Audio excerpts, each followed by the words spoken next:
Hey, welcome back, Star Wars fans, and welcome back to Rule the Galaxy. We are really blessed today. We're really excited. We've got a special guest. We usually have the whole crew in here, but today we're going to have our special guest, Mr. Riley Blanton, with the Star Wars Report and Mouse and Castle, the podcast Mouse and Castle. But before we get started, as always, thanks for following. Thanks for listening. You can follow us at Rule the Galaxy SW on Twitter. You can email us at ruletheGalaxySW@gmail.com. You can even give us a try on some of our very unprofessional but fun Rule of the Galaxy episodes on YouTube. Feel free to subscribe. But it's another episode. We're excited. We're having fun. And I'm just going to throw it over to the real professional guy here, the guy who I've been listening to for probably a decade now, Mr. Riley Blanton. Riley, thank you so much for being a part of the show. Hello there. Hi. Thanks for having me on, Joe. Appreciate it. Looking forward to a good conversation. Well, I am too. I am as well. And you know, I'll be honest. I have not listened to the Mouse and Castle yet because I spend so much of my time on Star Wars. But I have been listening to Star Wars Report, your podcast, which you've had. Oh gosh, Bethany Blanton, Bruce Gibson, Mark Hurlman, and a cast of so many others. I've been listening to you guys for probably 9-10 years, and you were one of the first podcasts that got me going. Yeah, one of the first podcasts that I started listening to. And you'd think a guy who was an original trilogy fan, who grew up with it, who's been a fan for 43 years, it wouldn't take me 40 some odd years to start a podcast. But here's a person that I'm talking to who started watching Star Wars in, I think you mentioned in your bio, 2005, and you just jumped right in. What made you, what took you and your sister and your friends to just jump right in and do that in such a short time? Well, first of all, thanks, Joe. That's really kind of you to say about the podcast. I mean, if you've been listening that long, that means you've been pretty much on the whole run, which means you listened to Star Wars Report back when it sucked.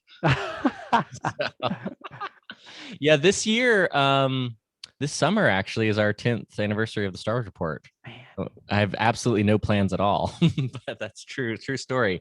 But I guess to answer your question about getting into Star Wars, I guess the short-ish version is that I'm the youngest of 6 kids, big family, and all of my older siblings are super into Star Wars. I'm the oldest of 6. How weird is that? Oh, look at that.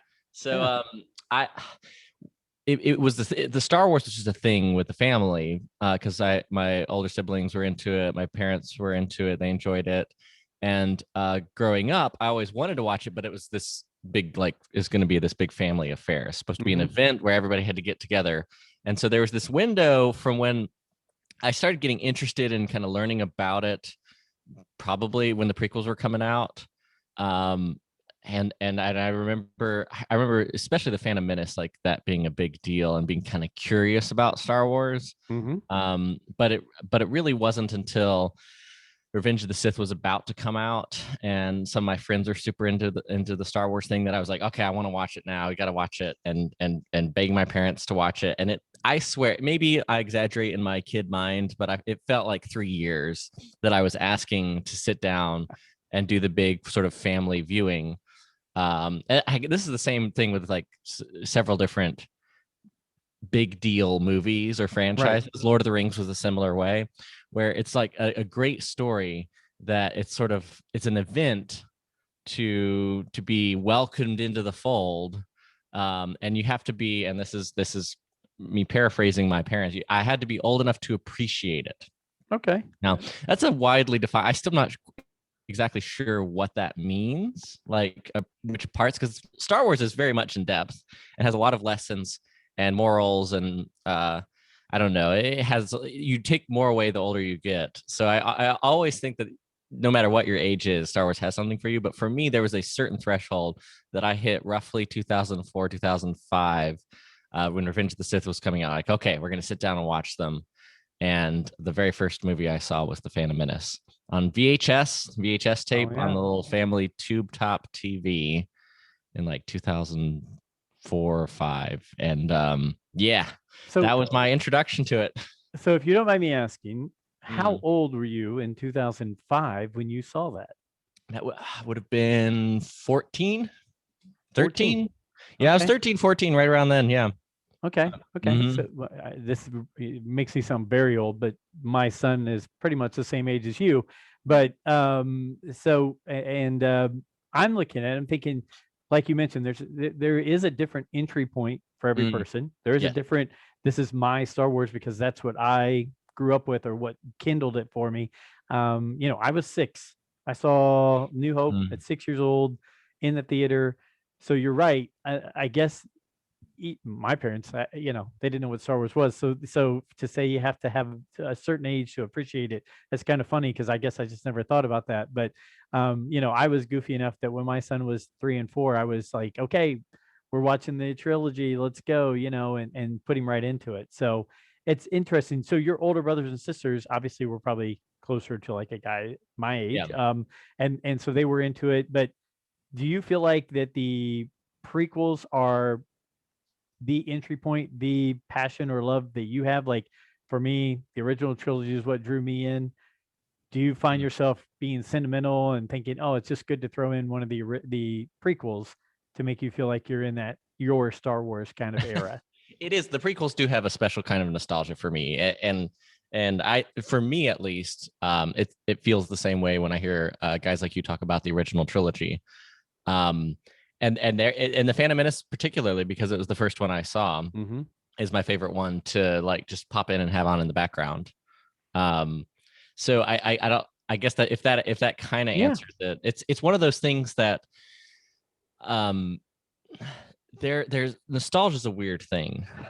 it is. It's what I when I look at the order that I saw the films, I consider myself pretty lucky because I was intrigued by the world and like how complex the universe was and Jedi versus Sith and the idea of Republican decline and the grand consequences for one person's dramatic decision and tragedy and fall to the dark side. Like, Right. and I knew this. I knew just by osmosis the general story of Star Wars. I knew that Darth Vader was Luke's father. That was not a surprise by the time I watched them.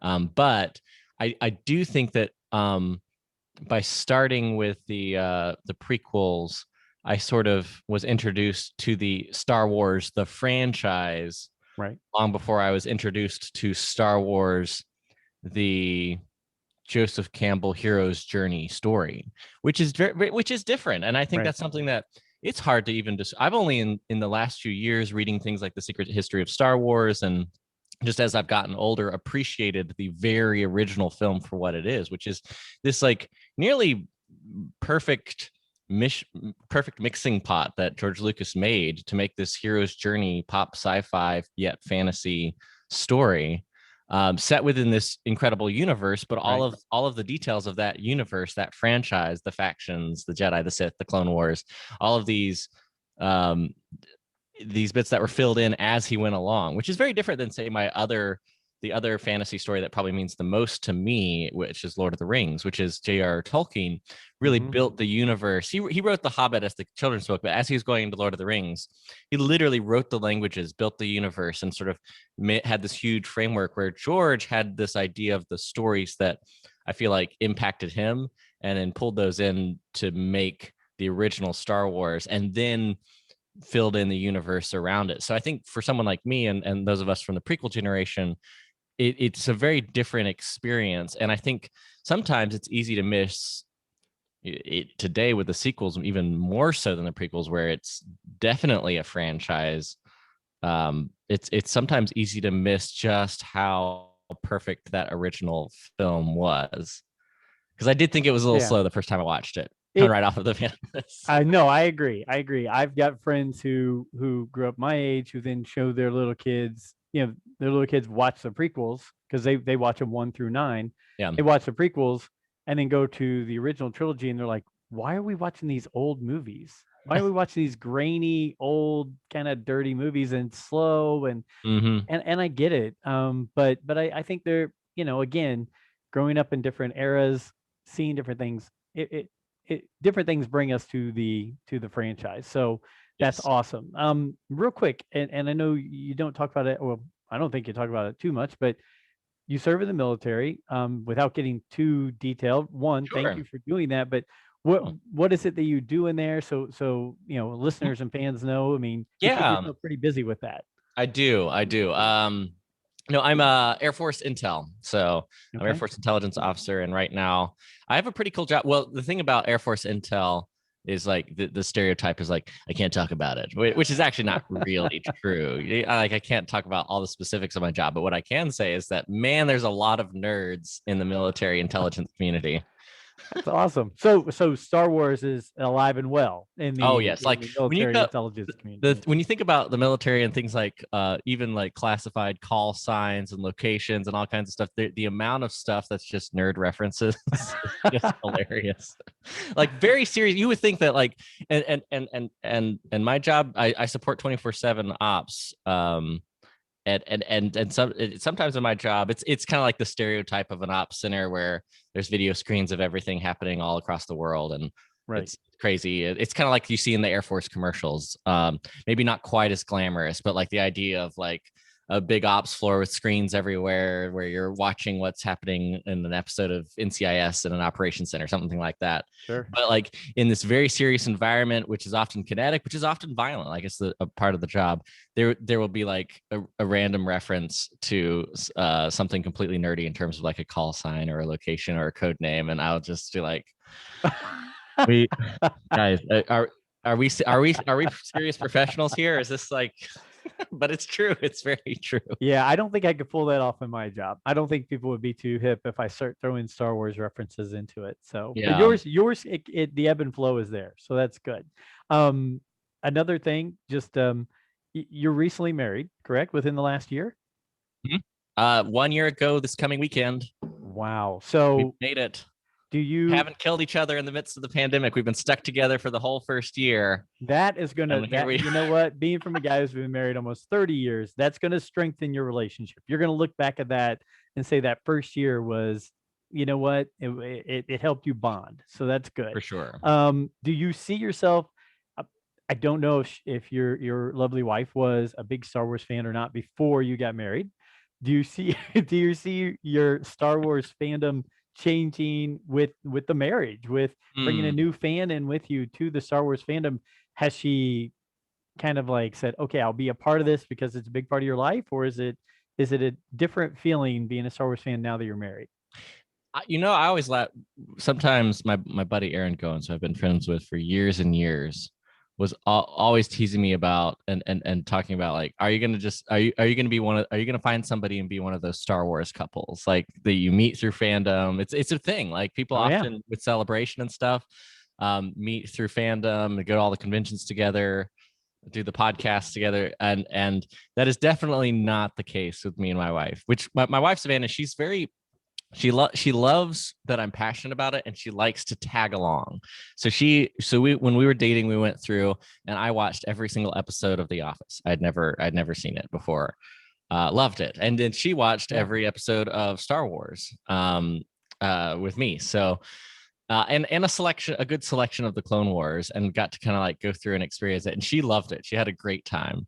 So I could best describe Savannah as like she's gonna want to come out to fly out to Star Wars Celebration and go one day, and then Yeah. hang out at Disney the rest of the time.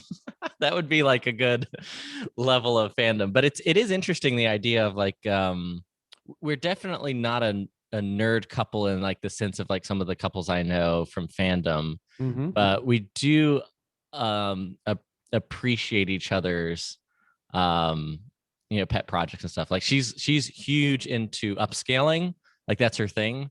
Converting old furniture, painting it, reselling it, not even just for a business, just because she likes doing it. Sure. And so some weekends, like we'll all over the floor, we'll have painting supplies out, and that'll be the whole weekend. And then like I think probably maybe the greatest thing in the past year of quarantine in terms of Star Wars that my wife did was a surprise Revenge of the Fifth party.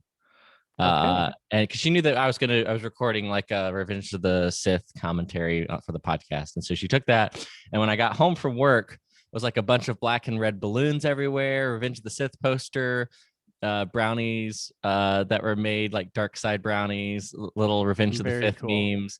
And I was like, and knowing what, because she's not like plugged into fandom, like where she's reading vlogs or Reddit or something. I know that there was a dedicated time of like Googling. I know at some point my wife was probably on Reddit looking for prequel memes and like researching how to do a Revenge of the Fifth Party. And I don't think I've ever been so in love. That's absolutely awesome. My wife is similar, and she will tell you that one of the worst things she ever did was, um, I we dated and got engaged and all that before she knew I was a Star Wars fan, because at that time Star Wars was kind of stagnant in the world. Yeah.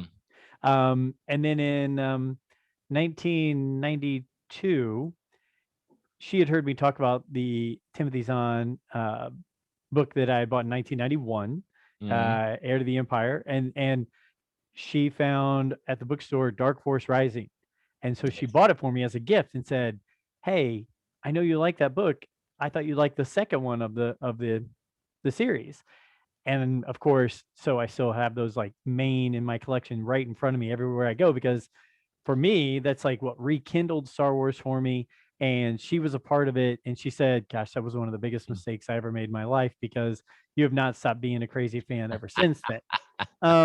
But that's okay, because she's great. And like when we can go out, when we can get away, she'll go to antique malls with me and flea markets, and go do the search and destroy kind of missions to find little things here and there. So it's definitely good to have a partner in all this kind of stuff and everything. But I would agree. My wife would say, "Hey, I'd go to Celebration for a day, and then I'm going to go do the pool, the beach, Yes, whatever is for available." sure. So Have that's good. you been to Celebration?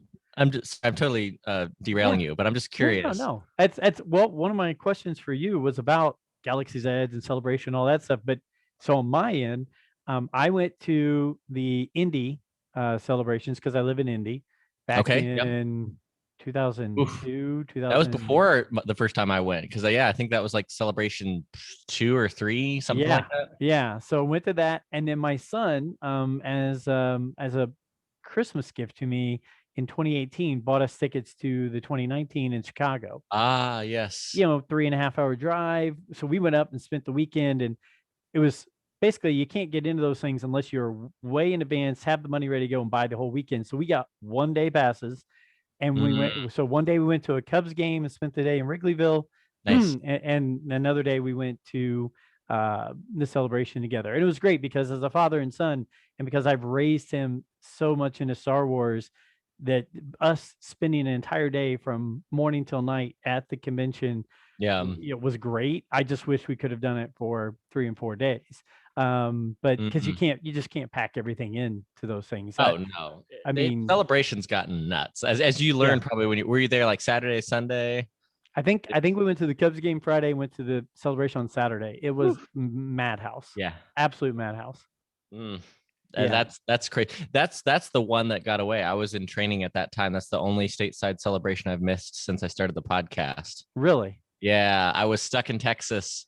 I was so sad. And then now I'm hoping I can make the one next year, but it depends on a couple moving pieces. It's not as much a guarantee as it once was back in college days, but I love celebration. I Sorry, I reached totally derailed you. No, no, no. Because I know how much I mean, I hear you and Steve Glosson and your Mm, sister and other people talking about your great experiences at Celebration, and that's what made it so special for me and my son to go, because I mm, was like, I've been missing out on all yeah. these, road trips and doing this. Yeah, I reached out to Reed Pop or Reed Mhm, Exposition, because I didn't have my tickets purchased for the Anaheim 2020. mm, I said, "Are you going to release more? Is every?" And they said they're not sure that they're going to have more tickets. They said it's like, I think the people from 2020 have basically all shifted to 2022, and it was sold yeah, out then. So it will be tough. It will be tough. So yeah. it's on my goals. My son and I are planning and trying, and some of the crew from Rule of the Galaxy, my regular guys, we are all going to try. So Mm, hopefully, if we do get to do that, we'll run into you. But we'll see. We'll see where it goes. sure. Yeah. So one of my questions was, I love that you and your family, I think, went to Ahch-To. right? Did you go to Skellig Michael? Yes, we did. How did that all get put together? Oh, And I mean, that just sounds like an absolute fabulous trip. yeah. Ireland is I went once. I scraped together my summer lifeguarding money, and uh, over my like between the summer of my sophomore year in college, I went off to spend a few days in Dublin, Mm-hmm. literally just by myself. Not a soul. I just explored the city, hung out, went to tourist trap after tourist trap, and had the time of my life. That's great. And it, my sister Bethany was also studying abroad at the time, so we linked up and then did like a short kind of backpacking-ish trip through Europe, just bouncing between hostels. And I loved Dublin so much. I had such a great time. It's a very musical city. Mm-hmm. And that was my favorite. That's honestly my favorite part. I love Celtic music. I love good food. And so Dublin was like my kind of place, much more so than I thought Good. about. I flew literally, it was the cheapest flight I could find into Europe. I was like, I want to go to Europe as a trip uh, with my summer money. And then it was the cheapest one I could find. Well, So there you that's go. kind of the background. And as we were graduating, my dad had got a job overseas. He was going to be overseas for a year. And then it was kind of the last straw because me and Bethany are the youngest too. So we wanted to do a little family trip with our parents after we graduated college. And so I was like, well, I know where we should go. So we did it. We locked in some great flights, which by the way, if you're interested, there's flights as this pandemic hopefully winds down, fingers crossed, of course, and vaccination rates go well. I think the tourism industry is in need, and if you have the means, I highly recommend visiting Ireland. And so we did, and that's that second trip with the families when we did a 10-day road trip, just literally around the country. And part of it, we went down to County Kerry, which is down, if you're listening, not familiar, it's the southwestern county of Ireland, and it has some beautiful like sheep country, shepherds, some agriculture, and then what they call Ireland is known as they actually have a whole website for it and everything, but a part of their Department of Tourism that they've really been trying to grow is some of the natural beauty of the coast, the western coast of Ireland. Because a lot of people just visit Dublin, kind of like I did the first time. And that's Right. like all you do. You just go to Dublin, you enjoy Temple Bar and hear some pub songs and call it a good trip. And of course, Dublin has Trinity College and some beautiful churches, but the coast of Ireland is just this rugged, very beautiful place, which of course includes Skellig Michael. And so we went down to County Kerry and across the roads that they call the Wild Atlantic Way. That's what they call the western coast. And part of that was we rented we got a spot. They're pretty limited. They're pretty hard. You have to book pretty far in advance because they only let a certain number of boats per day per season, and it's also weather dependent. Oh yeah. And so depending on the time of year, they might not actually let you go on the island because quite literally it's a small tiny town, which is the name's escaping me at the moment, but small tiny town in coastal Ireland, and then it's a series of local fishing boats that have been converted to tourist boats. And it's always been a popular tourist location because, and this is honestly what I found most interesting, as huge of a Star Wars fan as I am, because of the traditional historical Catholic monks. Oh, my puppy's saying hello. It'll probably happen on my end as well, so don't worry about it. We're good. I think she just wants attention. Sky, she's right there. There she is. I'm Sorry. waiting for mine to pop in here in a minute, so don't worry about it. No, I was just but no, as the historical context for Skellig Michael's incredible. These ancient Catholic monks wanting to carve out a life of solitude and celibacy, and just a small group sailing like 20 miles out the coast to this rock in the ocean to carve out their livelihood, which is literally like fish and seagull eggs and small little gardens that, listen, they survive. You've seen it in the movie. Oh yeah. That's what they literally lived on off of that land. And it was on small domes like that you see in the film. They're hovels, the small graveyards, the old gardens, the views. It's a violent ancient beauty. And it's, of course, the perfect place for Star Wars as a filming location. I can see why they picked it. But we also did, and here's the funny thing about Skellig Michael, because it's a fairly small island. It's very steep, lots of steps, like 800 steps that you just keep going up. Right. And there's kind of a saddle in the center and then 2 arches on the side. And in the saddle is where you see Luke Skywalker with what people speculated at the time was a grave right next to him. Right. It's just a small rock, actually. And that's where they filmed the location, but that's not where any of the historical locations are. You go further up either side of the saddle where they have the living quarters and the gardens, the stone walls, all of that. So you could tell the like more sophisticated historical nerds that would just keep going up and heading to the living quarters for the ancient Catholic monks, right, who literally fled to this island because of like Vikings raiding the Western Ireland. That's a part of the story. So but you could also tell the Star Wars nerds who would just like stop right at that plateau, right where Luke Skywalker is, and they're like, here it is, and then they'd be like taking selfies. And yes, I was the you have to, not the former. You have to. I mean, it's yeah. I mean, unless you have that. I mean, yes, I grew up in the Catholic faith. I mean, that would be very cool for me to see. But I can tell you, it's secondary compared to taking that selfie right there where Luke was standing. So we got the best of all worlds. We got to see both. Right. They're incredible, beautiful location. But man, that sky. She's not interrupting me. Don't worry about it. 1 second. Let me grab her real quick. You're fine. Sky, come here. So while Riley is grabbing Sky, I'm looking over and seeing Rizzo, who's asleep on his dog pad right next to me. I'm sure he'll bark at some point in time, but you know what? It's okay. It's live recording. We're all fine. And we're back. That's right. And we're back. So that's awesome. Well, yeah. I'm gonna throw you a curveball, and because we're talking about Ireland, because it's right around St. Patty's Day here. Oh, I threw something out on Twitter the other day, and it's just a silly thing. We'll run through these things real quick. Nothing to really stretch your mind on or whatever. But I put out there, who are your favorite green characters in Star Wars on Twitter? Yoda not allowed, right? That's too obvious. Well, I threw I threw 8. I threw 8 out. I did 2 polls with 4, and then I bunched the final 4 together. Okay, all right. Yoda, Grogu, Greedo, Hera, a Gamorrean guard. Which one? Anyone. They're green. Kit Fisto, Ula, the dancer from Jabba's palace. There are so many more than I immediately thought. and one of my favorites, Jackson from the Marvel comic books in the 70s, the big green rabbit. And so can you guess who the final 4 and who the champion was? I want to hope that Star Wars Twitter wasn't that too basic and picked Yoda, but it's got to be Yoda, right?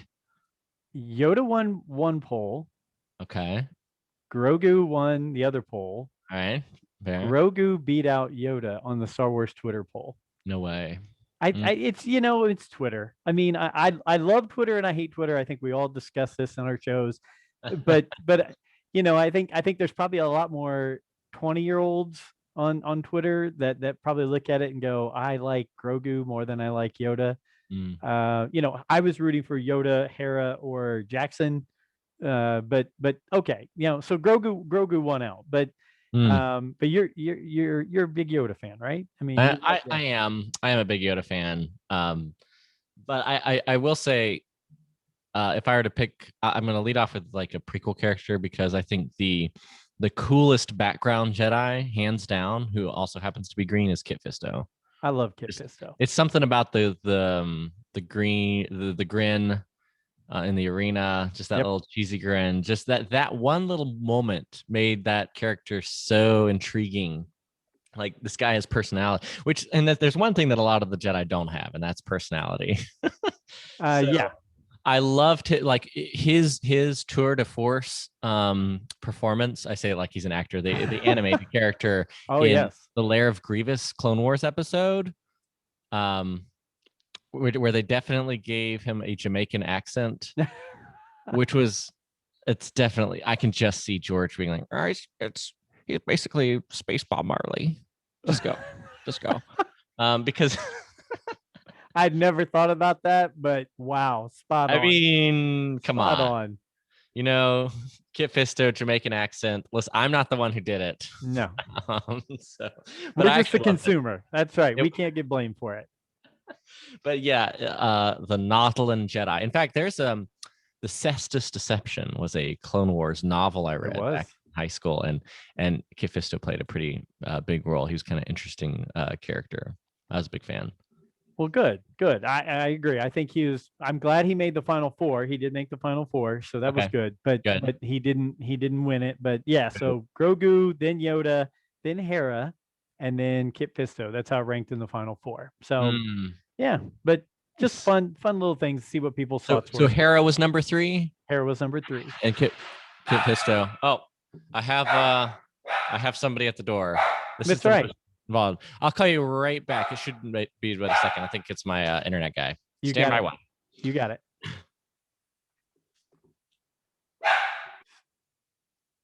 So I'll take this for a few more seconds while Riley has to go get the door.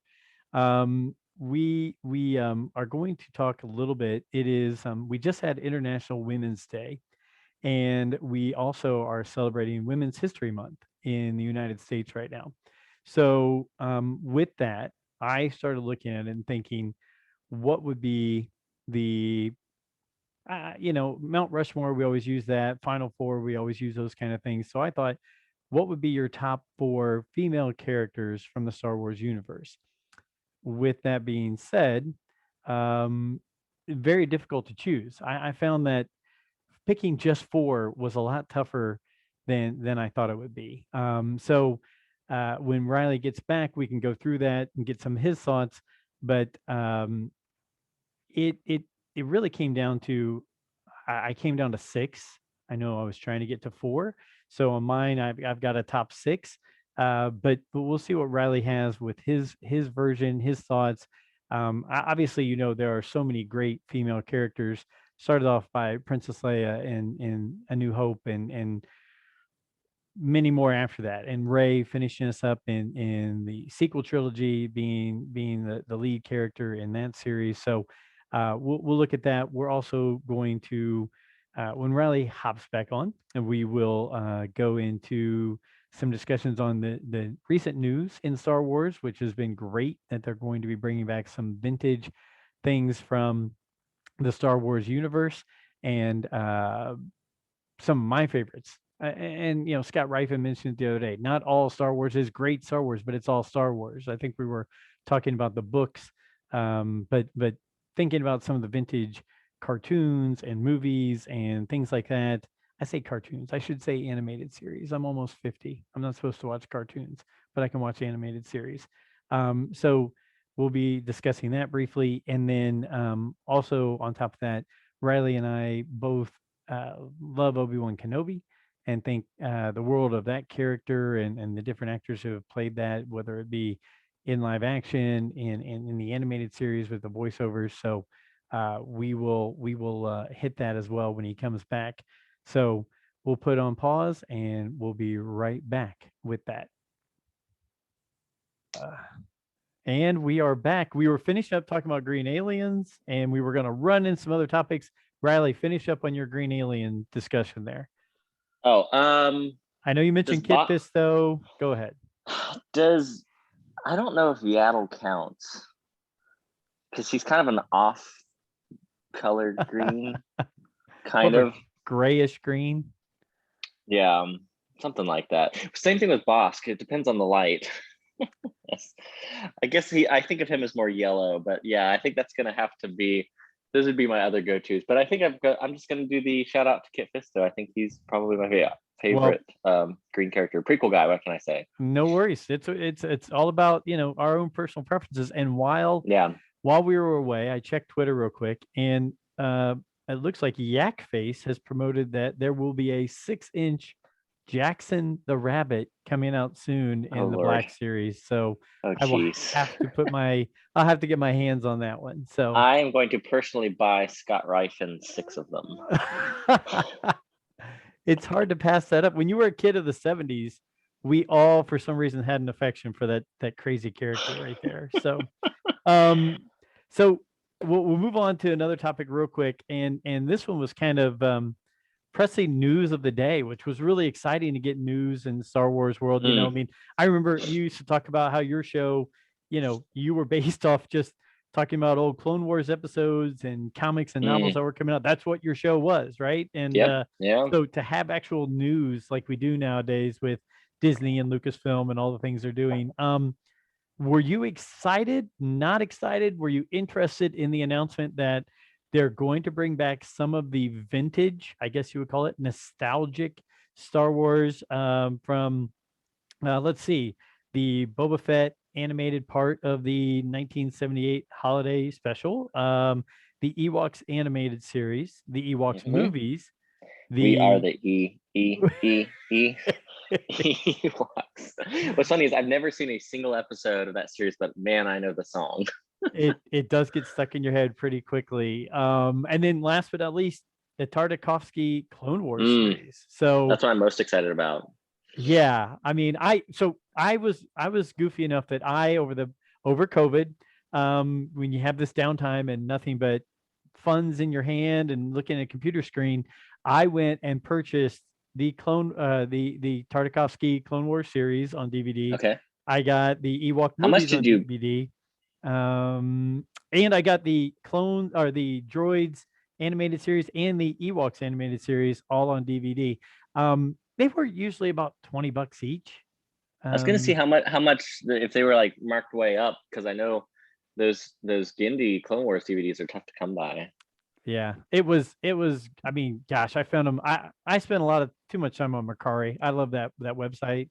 I just feel like it's a lot more cleaner and nicer and very, easier to find things. I could go on eBay and all those other things, but for some reason, Mercari has been a big find for me, and I keep finding good things. But look, Scott Rifen was on the show a week or two ago, and we were talking about books, and of course, he has 1,000 Star Wars books.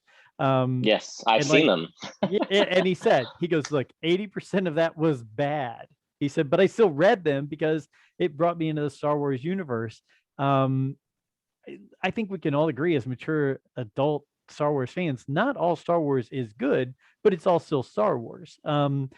So looking at these, yeah, I mean, is it more nostalgia for me to have these things? Yes. I mean, are the quality of the animation or the quality of the Ewoks movies where they need to be? No, but it reminds me of being a 13 or 14-year-old kid, and again, we talk about entry points. Somebody somewhere, I think it was Mark Newbold, told me one of his friends, the first thing he saw of Star Wars, because in England, the Ewoks movies came out at the theater instead of on TV, was the Ewoks movies. So, I mean, I'm excited for it to come out because I think kids of today, it's going to be like, wow, something new, different Star Wars. Will they like it? I don't know, but I think it's cool that Disney's finally going to put that on a Disney Plus. As we talked about with me jumping into Star Wars, when I didn't have, there was so much to consume already. And this is before even the Disney buy, but still there's all the movies, all the books, comics. There was so much out there that the only one of those things that you just mentioned that are coming to Disney Plus that I've actually seen is the Gindie Clone Wars series, which is amazing. It is. I love the part that leads right up to Revenge of the Sith. It kind of parallels the book by James Luceno, Labyrinth of Evil, which is another one of my favorite Star Wars books. Some of the books of that prequel era, I know I said Cestus Deception may not have been the best lead off, but like Labyrinth of Evil and then the Revenge of the Sith novelization, like some of that era of prequel books were that Mace really Windu good. Novel. What was that? Shatterpoint. Yes, really good. Fabulous. Yeah. Yes. So I guess the Clone Wars series, the 2D animated, I saw because my first introduction to it was a little they used to do this with toys and stuff. They would package a little DVD with it. Mm-hmm. And usually it was like probably some cartoon of some kind to like get the kid hooked. So they'd go watch the series on Nickelodeon or Disney XD or something, right?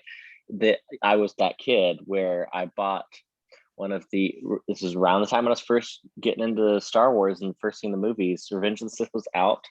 I bought an Anakin Skywalker light up lightsaber, Hasbro light up lightsaber. It was the $20 one, which was pricey, unlike the $5 ones that didn't light up. Which I still laugh a little bit because it was still fairly cheap. They couldn't actually disguise the plastic extending blade into the handle. They had the first portion of the blade would still be there. Yep. And it would still like flick out the rest of the blade, but it kind of looked more like a lightsaber baton when it was not extended instead of an actual. But with that came the a limited DVD release with the lightsaber little extra from Attack of the Clones, of all things, that came with Attack of the Clones DVD extra. And it's like a little 10-minute mini documentary with Nick Gillard and a bunch of the stunt guys. And then also they had a few episodes of the Genndy Clone Wars series. And they just like stuffed it all into this DVD with like some interactive stuff that if you put it on into a computer, you could like go to StarWars.com and this is a different era of the internet. Completely different era. Gosh, I remember that, getting a disc and going, oh, I'm going to put in my PC and see what happens here. Yeah. I inherited, I don't know if you remember this, Joe, in 1998, right after the release of, oh gosh, what was it? The movie without a movie, Shadows of the Empire. Yeah. Zon Trilogy hit, Shadows of the Empire hit, the special editions had just hit, and Lucasfilm released a Behind the Magic interactive CD-ROM. I don't know if you know what this is. I loved that thing. I inherited it from my older sister, and it had all kinds of trivia behind the scenes. It was just a sort of a digital treasure trove. That's awesome. Of content and behind the scenes stuff. And I remember like sticking that sucker into my inherited, again, older siblings' college computer, which was a Windows 2000 Millennium Edition. So this predated XP. Y2K approved, right? Yeah.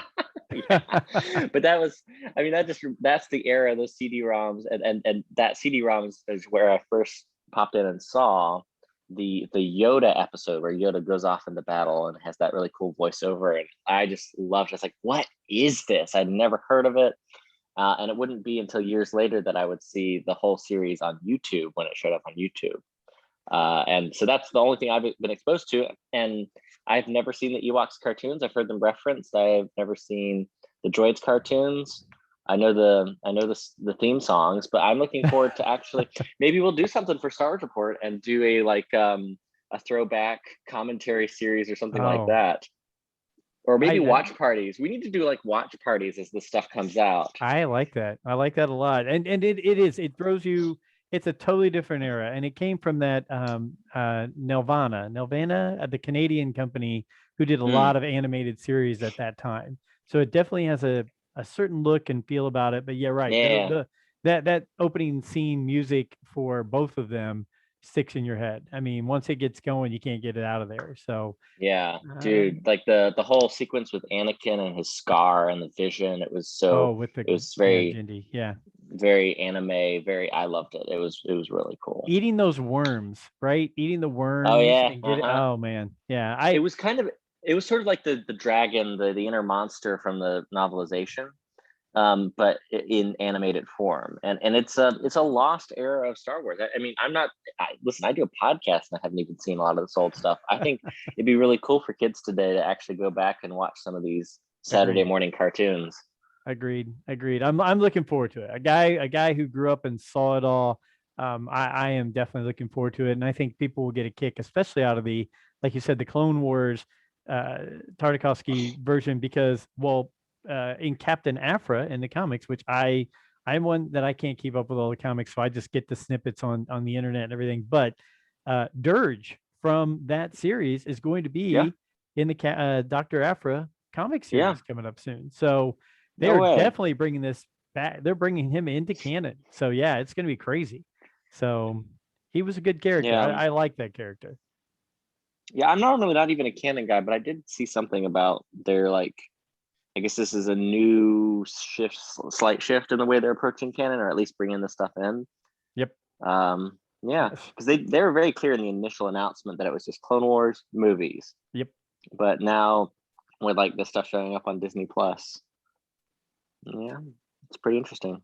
I think they're going to see Adam Bray. I think Adam Bray, when we had him on, he mentioned he wouldn't be surprised within a few years if there's not a multiverse in Star Wars.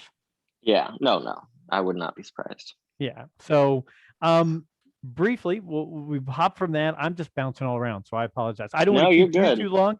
And obviously, we're recording, trying to get work done, all that kind of stuff. So I apologize for the brevity in this. You're good. I thought it was an interesting topic, and once I dug into this next topic, I found that it's a lot more difficult than I thought. I thought it'd be a quick, let's go through this. This will be fun, but we just had International Women's Day.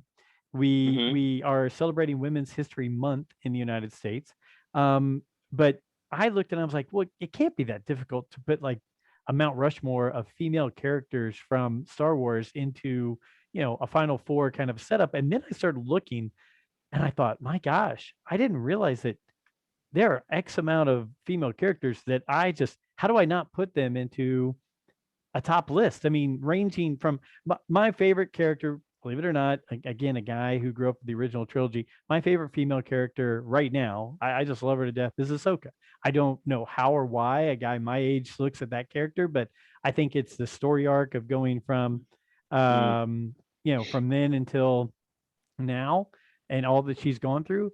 Obviously, it was Leia in the past, but I'm looking at this and Riley, I can tell you between Ahsoka, Leia, Ventress, Rey, Padme, Duchess Satine, Mara Jade, Sabine, Hera, Jyn Erso. I mean, wow. just that list right there. How do you pick? There are some great female characters in the Star Wars universe. Do you have any that stand out to you the most, or anything like that? I think I have to go with Princess Leia on this level because I know it's kind of an obvious choice, but I think sometimes it's easy to forget as much progress as has been made in terms of diverse, not just strong, but like interesting and dynamic and complex female characters. Yep. That like Princess Leia was so far ahead of her time. She set the standard, right? I mean, there's an old metric. What was it called? Of like it was a standard for like how well a movie or a writer handles female characters. There's a nickname for it. It's in like film school type stuff, but it's basically, do you have more than one main female character that interacts with a different female character and says something that's not about a dude? And then, like, if that happens at any point in your book or movie or script, then you're doing well. If not, you're probably not writing very complex or interesting female characters. And the Bechdel test, that's what it was. Okay. And so by a lot of films of a bygone eras fail the Bechdel test. I can imagine. But like Princess Leia, even though she's surrounded by guys, has it's not just that she's spunky and a pretty strong character. It's that you empathize with a range of emotions of the character in a similar way that you do with Luke.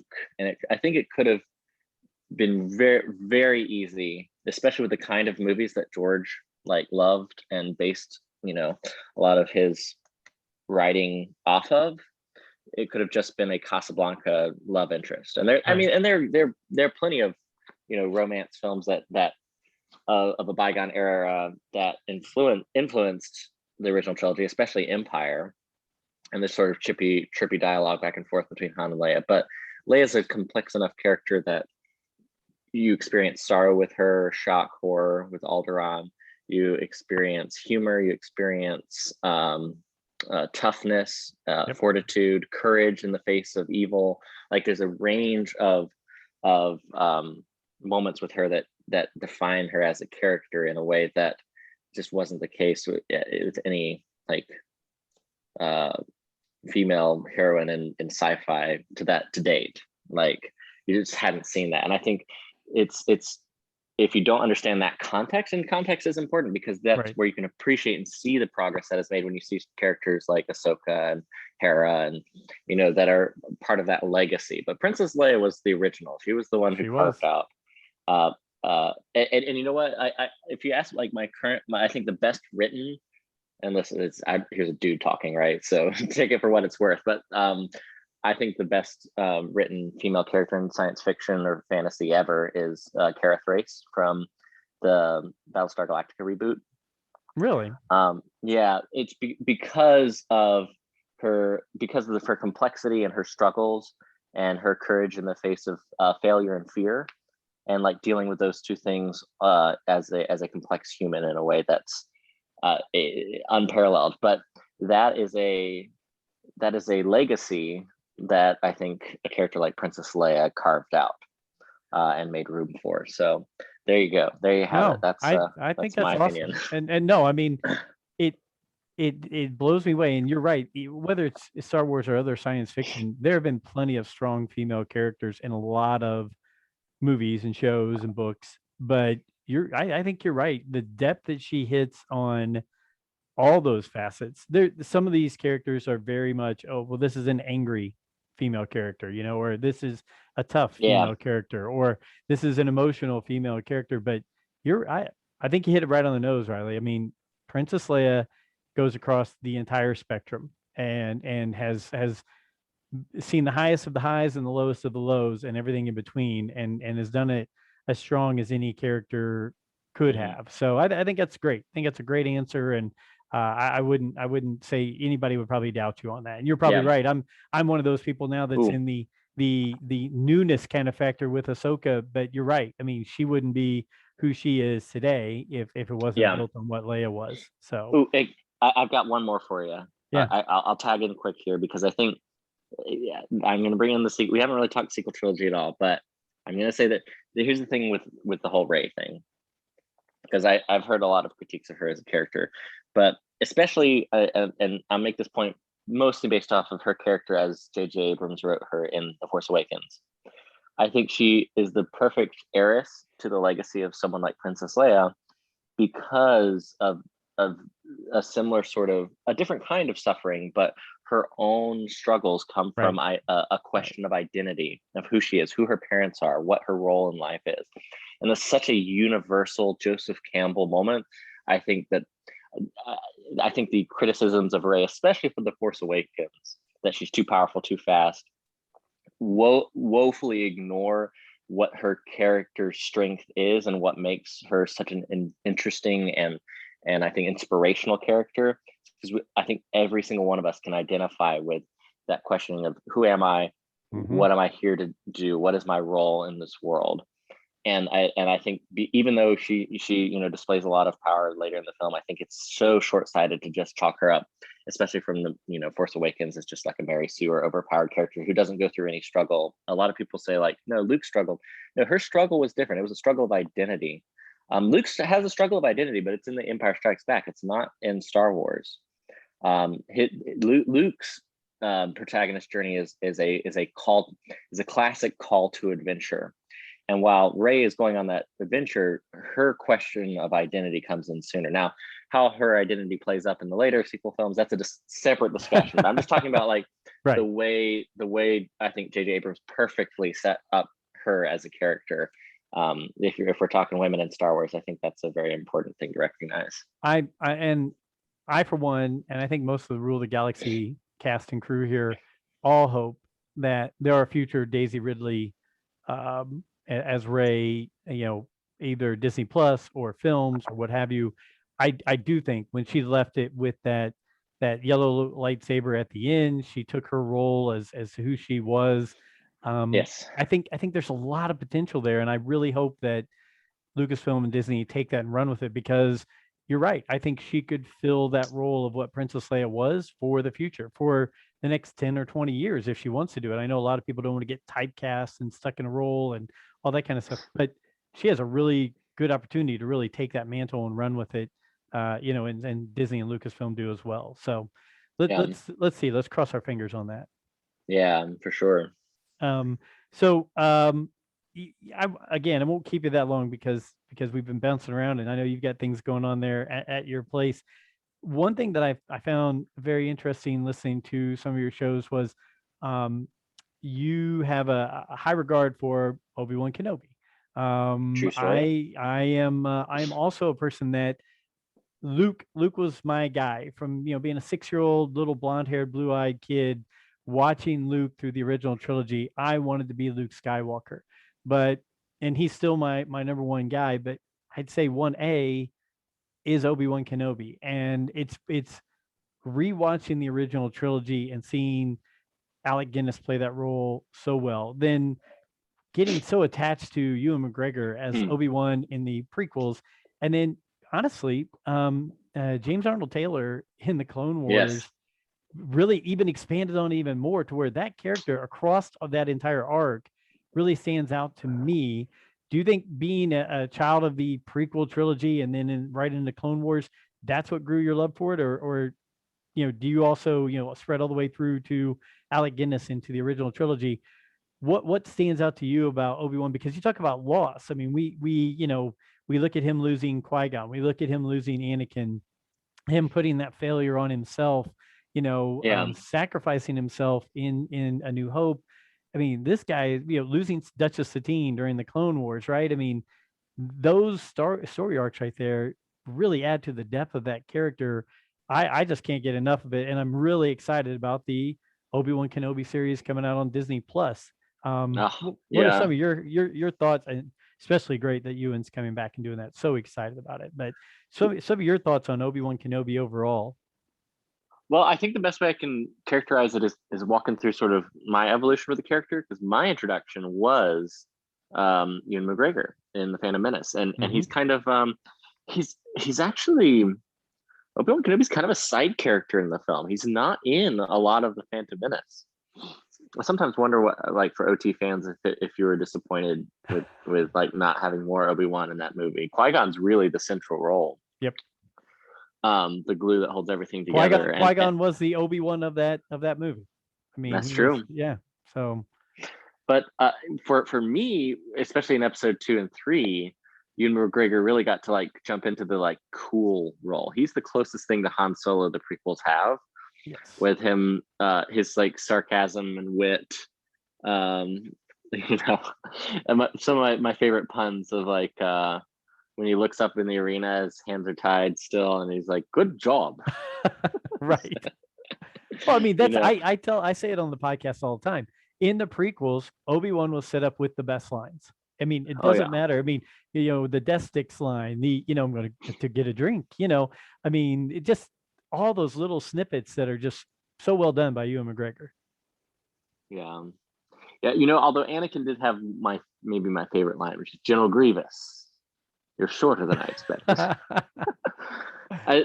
George, I think, was he was self-aware enough as 2 and 3 came out about like what was really corny, and like making this really big robot, tall robot, bad guy dude. And I love that he like just kept some of those lines in. But yes, so Obi-Wan, he's the cool character, but I think seeing the tragedy that he experienced it's so visceral in Revenge of the Sith. The "You Are My Brother, Anakin." Probably the most impactful moment for me that was Obi-Wan actually came in the form of a live stage show at Disney's Star Wars weekends. Really? Yes. James Arnold Taylor had his one-man show, and he tailored it down. So is actually probably the best version of that show that he did. What was the name of it? "Talking to Myself" by James Arnold Taylor. And it's this stage show where he kind of talks about his story. It's an autobiographical performance that talks about his career and his life. And it's a beautiful, really entertaining and funny, but also beautiful story of his journey as a voice actor. And he incorporates parts of his faith, parts of his failure, shortcomings, dealing when he lost his voice. It's just this really personal story that he tells, very viscerally. But at one point, he showcases as he talks about his time as Obi-Wan Kenobi and over the years how he got the job, and he kind of talks a little bit about voicing him and why the character means a lot to him. And he talks about that moment of Revenge of the Sith, as the bond of brotherhood is permanently broken, that tragedy. And he described it so beautifully that I was already feeling a little emotional, because that impacted me so much when I saw the movie, as a 14-year-old. And it was actually kind of a technical accomplishment I wasn't thinking about at the time, but he brilliantly transitioned in the show. He would have background footage, clips, and stuff like that would kind of complemented this live interactive show. And the footage from Revenge of the Sith opens up in the background, with the music cut out, but instead he performs the scene live as Obi-Wan.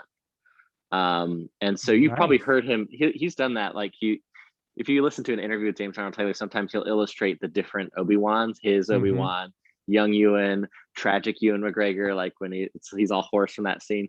But he did it so beautifully, and it was there live with this big audience. And he was just kind of like put the context of the tragedy of Obi-Wan Kenobi and Anakin Skywalker's relationship, in like 2013 in a hot summer day in Orlando, Florida. And there's this huge crowd of people that there's something about experiencing that live with an audience of pretty big Star Wars fans at a Disney park that just hit me really hard. And I'll never forget that moment. To say nothing of Alec Guinness's incredible performance as well. In fact, that's probably the best way I can cap off my kind of own journey and relationship with why Obi-Wan's my favorite character, is because when you see all that background, none of that was available to Alec Guinness when he performed the role. It just tells you the brilliance of Alec Guinness as an actor, where the complexity, the intensity of his performance, the history that you feel when you see him. At that point, George hadn't even written Darth Vader as Luke's father. It was all Alec Guinness's performance, with nothing to go on, of just like, he's telling a story. But he's like, how would an old war vet tell a story? And he's like, your father would have wanted you to have this when you were old enough. And for over 1,000, like, there's a reason they use this line for the Revenge of the Sith trailer, but the line, for over 1,000 generations, the Jedi Knights were the guardians of peace and justice in the Old Republic. That's the prequels. Like, you could literally, the entire weight of history is delivered not in just a good line, but in the way that Alec Guinness delivers it. And when you think about him having nothing to go on, because George had all that was in George's head, but it's not like George said, Alex, so here's the history, and it was just Alec Guinness, which by the way, tells you how good of an actor, because he really was, and he's said as much. It's like, for him it was just a role, it's like, I'm just playing an old war vet, hermit guy. Bought him an extra beach house, I think is what his quote was, right? I mean, it's, you're right. I mean, that does summarize it very well. I mean, from going from this basically Batman Robin kind of character, he was the Robin to Batman in the Phantom Menace, to go all the way through the rest of the trilogy, the Clone Wars series, into into the original trilogy. Man, the depth that we could have from this Obi-Wan Kenobi series, and I have a feeling that Ewan's going to knock it out of the park.